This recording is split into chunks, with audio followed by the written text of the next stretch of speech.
Hi everyone, welcome back again. मैं robin आप सभी को वेलकम करता हूँ किरण पब्लिकेशन की हमारे इस सीरीज़ में, जिसे हम कंटिन्यू करेंगे अपने ईडीएम एंड फ्रेजेस के साथ। अभी तक ईडीएम एंड फ्रेजेस के हमने 9 पार्ट्स किए थे, जिसमें 180 ईडीएम्स हमने कंप्लीट कर रखे हैं। उसके बाद हम अपने हर सेशन में अब से 30 ईडीएम्स का डिस्कशन करेंगे। स्टार्ट करेंगे। My name is robin. आप मुझे इंस्टाग्राम पर जाकर अगर आपको कोई क्वेरी होती है, अनअकैडमी अगर आपको ज्वाइन करना है, तो उससे पहले आप मुझसे एक बार इंस्टाग्राम पर कनेक्ट कर ले, जिसका यूज़र नेम है ROBIN। उसके बाद आपको लगाना है SIR और लास्ट में लगा दीजिए G। तो Robin sir ji is my Instagram user name. तो पहला ईडियम जो आपके सामने है वो है ill at ease. Ill at ease का अर्थ आप ऐसे मान लीजिए कि जब आप बहुत ज़्यादा बेचैन टाइप के हो जाते हैं ना, मतलब आप अनकंफर्टेबल होते हैं, तो ऐसी कंडीशन के अंदर जो ईडियम हम यूज़ करते हैं वो करते हैं इल एट ईज़, यानी कि बेचैन। जैसे कि हम इसे अगर स्टेटमेंट में यूज़ करें तो मैं आपसे कहूँगा ना, I just shifted my seat. I just shifted in my seat feeling very nervous and ill at ease, यानी कि मुझे बड़ी बेचैनी हो रही है। तो यहाँ पर अगर मैं ऑप्शन की बात करूँ तो अनईजी जो होगा वो आपका इल एट ईज से करेक्टली रिलेट करेगा। Option number C will be correct here. Next आपसे ईडीएम दिया गया है to get cold feet. To get cold feet का अर्थ अगर मैं हिंदी में आपको बताऊँ ना, तो जैसे किसी की हिम्मत टूट जाती है, तो हिम्मत टूटना is related to get cold feet, यानी कि suddenly becoming nervous about doing something. यानी कि अगर आपकी हिम्मत टूट गई है तो आपके पैर क्या हैं, ठंडे पड़ गए हैं। You are getting your cold feet. तो यहाँ पर जो करेक्ट ऑप्शन हो जाएगा वो हो जाएगा आपका फियर। दिए गए विकल्पों में से आपका फियर ही करेक्ट ऑप्शन यहाँ पर बनेगा। नेक्स्ट है blood ran cold. Blood ran cold का आप ऐसे मान लीजिए, इसका हिंदी में अगर मैं आपको अर्थ बताऊं, कि आप किसी चीज़ से बहुत ज़्यादा डर गए हैं, भयभीत हो गए हैं। You are frightened. तो आपका जो खून है वो ठंडा पड़ गया है, ब्लड रैन कोल्ड। तो दिए गए विकल्पों में से सबसे करेक्ट ऑप्शन जो हो जाएगा वो हो जाएगा कि यू वॉज फ्राइटेंड। ठीक है। तो his blood ran cold when he heard his uncle was murdered, यानी कि वो बहुत ज़्यादा फ्राइटेंड हो गया। तो इसीलिए यहाँ पर आपका ऑप्शन नंबर ए करेक्ट हो जाएगा। नेक्स्ट है ऑन टेंटर हुक्स। बहुत बार रिपीटेड वे में आपका ये ऑन टेंटर हुक्स यूज़ करा जाता है। तो देखो, जब आप बहुत ज़्यादा एंशियस होते हैं, एक्साइटेड होते हैं, मतलब बहुत ज़्यादा व्याकुल वाली स्थिति में होते हैं ना, वहाँ पर हम यूज़ करते हैं ऑन टेंटर हुक्स। ठीक है। तो हिंदी अर्थ पता चल गया। तो यहाँ पर अगर मैं आपसे बोलूँ कि करेक्ट आंसर क्या हो जाएगा, तो आपको ये जो दिया गया है ना, इन सस्पेंस एंड एंजाइटी, ये करेक्ट आंसर हो जाएगा। ठीक है। ऑन टेंटर हुक्स मतलब बहुत ज़्यादा व्याकुल स्थिति में होना। जैसे कि मैं आपसे एक स्टेटमेंट यूज़ करूँ, I have been on tenterhooks all week waiting for the result. यानी कि मैं रिजल्ट का वेट करते करते जो पूरा हफ्ता मैंने निकाला है ना, वो किस पर निकाला है, टेंटर हुक्स पर निकालना है। मतलब मैं सस्पेंस में था, एंजाइटी मुझे बहुत ज़्यादा हो रही थी। तो इसीलिए यहाँ पर आपका ऑप्शन नंबर बी करेक्ट हो जाएगा। नेक्स्ट है when he went to claim insurance for his car the agent said he hadn't a leg to stand on. He hadn't a leg to stand on मतलब इसका अर्थ होता है, जब आपने कोई बात कही हो ना और आप उसको प्रूव ना कर पाएं, मतलब अपने कथन का आप समर्थन अगर नहीं कर पा रहे हैं, तो वहाँ पर हम इस ईडियम को यूज़ करते हैं, that you hadn't a leg to stand on. तो करेक्ट आंसर आपका यहाँ पर क्या हो जाएगा, देखो ऑप्शन नंबर सी देखिए, he did not have much hope to getting it. यानी कि उसके पास अपनी जो बात थी, यानी कि जिस चीज़ को लेकर वो गया था कि उससे इंश्योरेंस क्लेम करना था, तो उसके पास होप ही नहीं बची है कि उसको वो मिल पाएगा, क्योंकि वो अपनी बात का समर्थन ही नहीं कर पा रहा है। तो इसलिए यहाँ पर करेक्ट आंसर हो जाएगा आपका ऑप्शन नंबर सी। ठीक है। आगे बढ़ते हैं।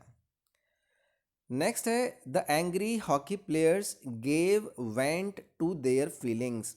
तो giving vent to one's feelings का अर्थ अगर मैं हिंदी में बताऊं, तो इसे आप ऐसे मान लीजिए कि आपके मन में कोई उबाल है, आपने उस उबाल को बाहर निकाल दिया है। तो मन का उबाल निकालना यानी कि you are expressing a feeling, जहाँ पर स्पेशली हम बातें कर रहे हैं अपने एंगर को बाहर निकालने की। तो एक तरीके से हमने यहाँ पर क्या बात करी, एक्सप्रेस करने की। तो इसीलिए हमारा ऑप्शन नंबर ए यहाँ पर करेक्ट हो जाएगा। Giving vent to their feelings का मतलब होता है अपनी फीलिंग्स को आप एक्सप्रेस कर रहे हो। Option number A will be correct here. Next है I trust you will me with bear with me a few minutes more. देखो बियर विद जो होता है ना, एक फ्रेज यूज़ करते हैं जिसका अर्थ होता है सहन करना। ठीक है, अगर आप पेशेंट हैं किसी को लेकर या किसी बात को लेकर, मतलब आप क्या कर रहे हैं, उस बात को या उस व्यक्ति को लेकर बियर विद कर रहे हो, आप उसे सहन कर रहे हो। जैसे कि मैं एक स्टेटमेंट आपसे यूज़ करता हूँ, just bear with we me while I finish downloading this file. मतलब जब तक मैं अपनी इस फाइल को डाउनलोड नहीं करता, आप एक काम करो, थोड़ा सा मुझे सहन कर लो, मतलब वेट कर लो मेरा। यानी कि ज़रूरी नहीं है ना कि आप भी चाहते हैं वहाँ पर वेट करना, तो आपको बियर विथ करना पड़ेगा मेरे साथ। तो इसका अर्थ हो जाएगा किसी को सहन करना, बियर विथ करना। तो करेक्ट आंसर हो जाएगा हैविंग पेशेंस विथ समवन और something. Option number A will be correct here. Next है आपका ड्रेसिंग डाउन। देखो ड्रेसिंग डाउन का अर्थ थोड़ा सा आपको अलग लगेगा, लेकिन इसका अर्थ होता है आपका डांट फटकार।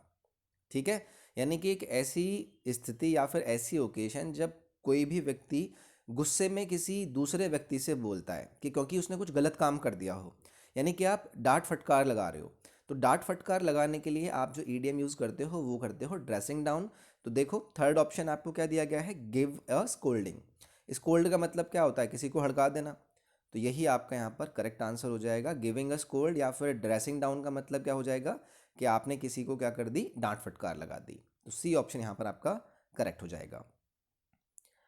नेक्स्ट है when trade was brisk he worked hard and made his fortune. He believes in making hay while the sun shines.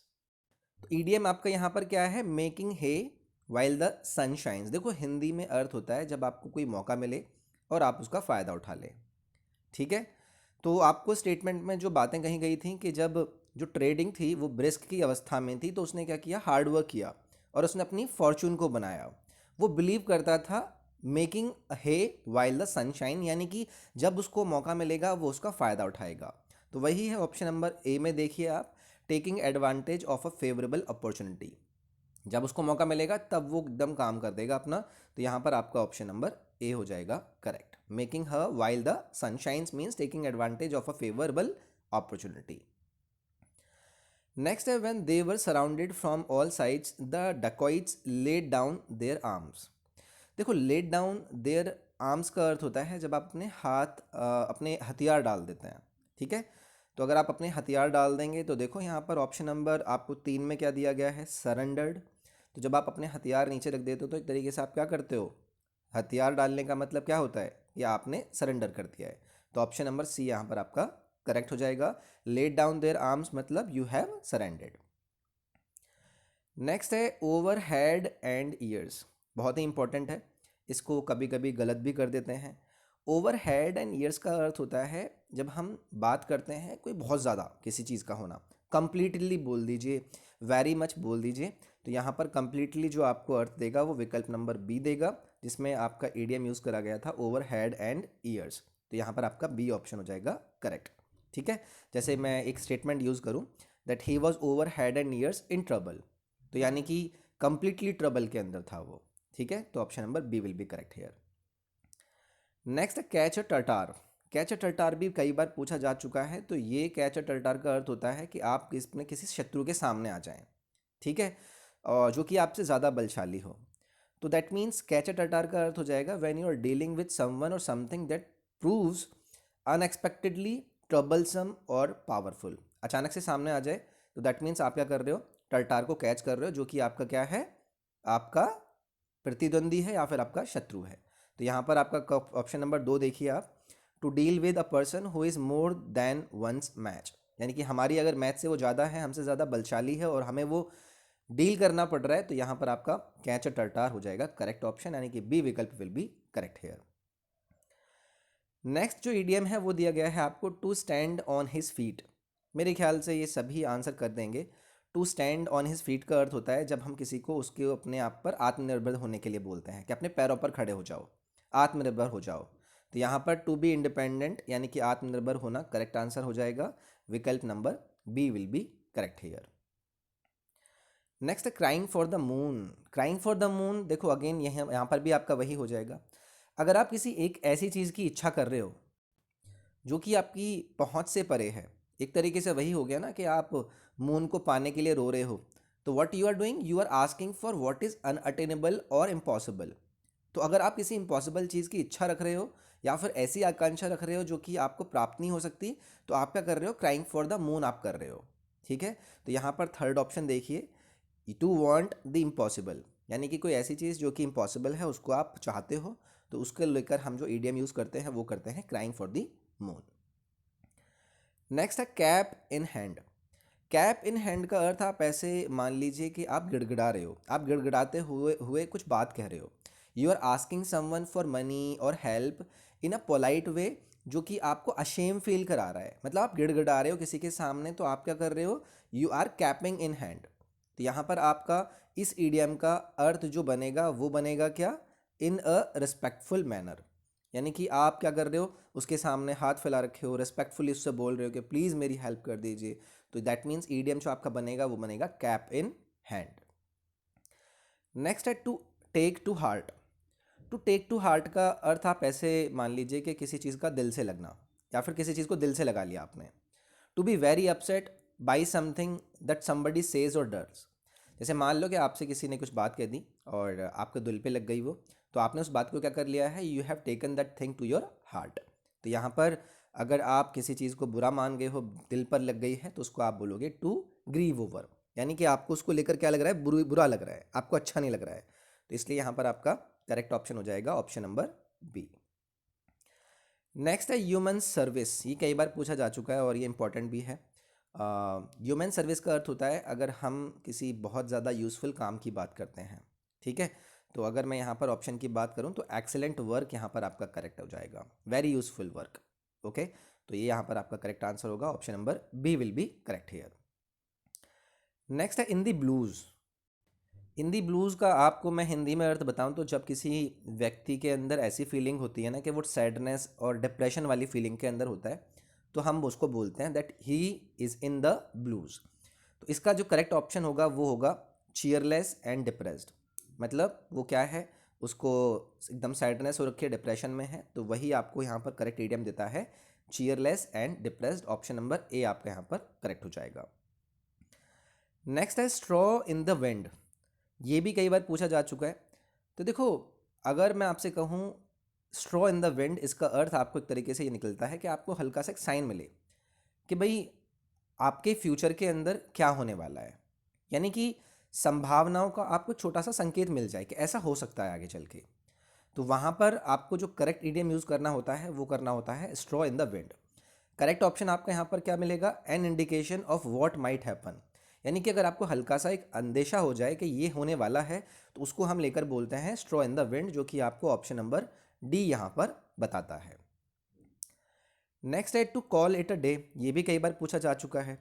To call it a day का अर्थ होता है जब आप अपना काम बंद कर देते हो, काम बंद कर देते हो या फिर आप संन्यास ले लेते हो। मतलब आपने डिसाइड कर लिया है या फिर आप एग्री हो गए हो कि कोई चीज़ करने से आप क्या कर दोगे, रोक दोगे, रिटायर हो जाओगे।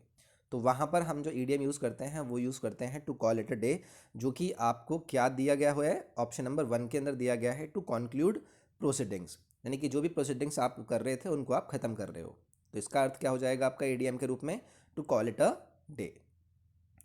नेक्स्ट आपको ईडीएम दिया गया है अ डैम्प स्क्विब। देखो ये कन्फ्यूजन थोड़ा सा कर देता है एग्जाम्स के अंदर और ये पूछा भी जाता है बार बार। तो इसका जो करेक्ट आंसर, जैसे आपने एक कहावत नहीं सुनी होगी, ऊंची दुकान फीका पकवान। ठीक है, तो अ डैम्प स्क्विड का मतलब आप ऐसे मान लीजिए कि कोई एक ऐसा इवेंट जो क्या है, डिसअपॉइंटिंग है। क्योंकि आप जो वहाँ पर किसी से एक्सपेक्ट कर रहे थे, जितना एक्साइटेड आप किसी को लेकर एक्सपेक्ट कर रहे थे, उतना आपको नहीं मिला है। उसने नाम आपने उसके बहुत बड़े सुने, लेकिन जब उसने आपको दिखाया तो आपको दिखा कि यार ये तो उतना खास है नहीं। तो आपने हिंदी में एक मुहावरा सुना होगा ना, ऊंची दुकान फीका पकवान, तो वही यहाँ पर निकलता है अ डिसअपॉइंटिंग रिजल्ट। यानी कि बी ऑप्शन आपका यहाँ पर करेक्ट हो जाएगा। नेक्स्ट है इन कोल्ड ब्लड। इन कोल्ड ब्लड का अर्थ क्या होता है, जैसे हम किसी को बहुत ही निर्दयी रूप से, किसी को अगर मैं क्रूअलिटी किसी के साथ कुछ कर दूं और किसी क्रूअल वे में मैं एक्ट कर दूं, तो उसका अर्थ होता है इन कोल्ड ब्लड। ठीक है, तो यहाँ पर अगर मैं करेक्ट ऑप्शन आपसे यूज़ करूँगा तो वो हो जाएगा डेलिबरेटली। डेलिबरेटली के भी अंदर आपका वही होता है कि आप जानबूझकर कर रहे होते हो, आप वहाँ पर कोई भी दया आपके अंदर नहीं होती है, तो उसको लेकर हम वन वर्ड यूज़ करते हैं डेलिबरेटली, और डेलिबरेटली का अगर आपको ईडियम यूज़ करना हो तो वो हो जाएगा in cold blood. Option number यहाँ पर आपका बी करेक्ट हो जाएगा। नेक्स्ट है to take someone for a ride. To take someone from a ride का अर्थ होता है किसी को धोखा देना, ठीक है, मतलब आपने किसी को चीट कर दिया, ट्रिक कर दिया है, that means you have taken that person for a ride. तो यहाँ पर डिसीव समवन यानी कि किसी को धोखाधड़ी कर देना यहाँ पर करेक्ट ऑप्शन हो जाएगा, तो बी विकल्प यहाँ पर आपका करेक्ट हो जाएगा। नेक्स्ट है to move heaven and earth. तो देखो आकाश पाताल एक कर देना आपने सुना होगा ना, तो वही है ये आपका to move heaven and earth. आकाश पाताल एक कर देने का मतलब आपको क्या समझ में आ रहा होगा, यही आ रहा होगा ना कि आपके पास जितना बनता है आपने हर पॉसिबल चीज़ ट्राई करी है, तो वही है विकल्प नंबर बी। हर चीज़ ट्राई करना है, जो भी पॉसिबल होता है वही करना है, मतलब आप क्या कर रहे हो, आकाश पाताल एक कर रहे हो, you have moved heaven and earth. तो यहाँ पर आपका विकल्प नंबर बी करेक्ट हो जाएगा। नेक्स्ट है टू कीप इन अबेयंस। कई बार पूछा जा चुका है, आगे भी पूछा जाएगा। तो एक ऐसी कंडीशन जहाँ पर आप संदेह में रखते हैं किसी को, वो होता है आपका टू कीप इन अबेयंस, ठीक है। तो यहाँ पर अगर मैं आपको ऑप्शन की तरफ बात करूँ तो ये हो जाएगा आपका ऑप्शन नंबर 3, यानी कि इन अ स्टेट ऑफ सस्पेंशन। आप किसी को संदेह में रख रहे हो, किसी से छुपा रहे हो, किसी को दबा कर रख रहे हो, तो वो आपका यहाँ पर करेक्ट आंसर बनेगा। तो करेक्ट आंसर यहाँ पर आपका सी ऑप्शन हो जाएगा। टू कीप इन अबेयंस मतलब in a state of suspension. Next है आपका यहाँ पर दिया गया है to be in a fix. To be in a fix का अर्थ होता है जैसे मैं किसी से कहूँ कि कोई कठिन परिस्थिति में है, someone is in a difficult situation और इन अ मैस, उसको लेकर जो हम ईडियम यूज़ करते हैं ना वो करते हैं to be in a fix. समझ रहे हो? तो इसमें कन्फ्यूजन मत होना कि इससे लग तो ऐसे रहा होगा कि कोई फिक्स हो गया है, यानी कि उसकी सारी चीज़ खत्म हो गई है, फिक्स हो गई है, लेकिन ऐसा नहीं है। To be in a fix का अर्थ होता है इन अ डिफ़िकल्ट सिचुएशन, जो कि आपको यहाँ पर option number D correct answer बताएगा। नेक्स्ट है कोल्ड कंफर्ट। कोल्ड कंफर्ट क्या होता है, ये एक तरीके से झूठी तसल्ली होती है, नाम से भी क्लियर कर रहा होगा कि अगर आप किसी को झूठी तसल्ली दे रहे हो मतलब आप उसको कोल्ड कंफर्ट कर रहे हो, यानी कि स्लाइटली सेटिस्फैक्शन दे रहे हो, ठीक है। तो ऑप्शन नंबर सी आपका यहाँ पर करेक्ट हो जाएगा। नेक्स्ट है टू ब्रेक द आइस। ये तो आपने सभी ने सुना भी होगा, जब आप चुप्पी तोड़ने को लेकर यूज़ करते हो कि भाई चलो ठीक है आप लोग बातें नहीं कर रहे हो या फिर पहली बार मिले हो, तो हम आपस में आप डिस्कशन करके अपनी चुप्पी तोड़ते हैं, यानी कि ब्रेक द आइस करते हैं। तो वो आपको ऑप्शन नंबर 4 बताता है made people relaxed and comfortable. तो चुप्पी तोड़ना यानी कि किसी को रिलैक्स करना, लोगों को रिलैक्स करना, उनको कंफर्टेबल बनाना ताकि वो बात कर सकें, इसीलिए यहाँ पर आपका ऑप्शन नंबर डी हो जाएगा करेक्ट। नेक्स्ट है pick to pieces. Pick to pieces का अर्थ होता है जब आप किसी की आलोचना करते हो, किसी को क्रिटिसाइज करते हो। तो ऑप्शन नंबर 3 देखिए, एनालाइज क्रिटिकली यानी कि किसी को क्रिटिसाइज करना, ये आपका हो जाएगा option number C, which means pick to pieces यानी कि किसी को क्रिटिसाइज करना। नेक्स्ट है यूटोपियन। कई बार पूछा जा चुका है, यूटोपियन होता है कोई आदर्शवादी व्यक्ति, ठीक है। आदर्शवादी के लिए एक और वर्ड हम यूज़ करते हैं, वो क्या करते हैं, आइडियलिस्टिक। तो दोनों का मतलब सेम ही है, तो विकल्प नंबर ए आपका यहाँ पर करेक्ट हो जाएगा, इसे याद रखना है। तो ठीक है, अपनी इस क्लास के अंदर हमने 30 ईडियम का डिस्कशन करा। इस ईडियम की जो प्लेलिस्ट है वो आपको डिस्क्रिप्शन में मिल जाएगी, इससे पहले के पार्ट आप वहाँ पर भी देख सकते हैं। तो चलिए फिर ठीक है, नेक्स्ट क्लास में हम आपसे मिलेंगे अगले 30 ईडियम्स के साथ। अपना ख्याल रखिए, हैव अ गुड डे।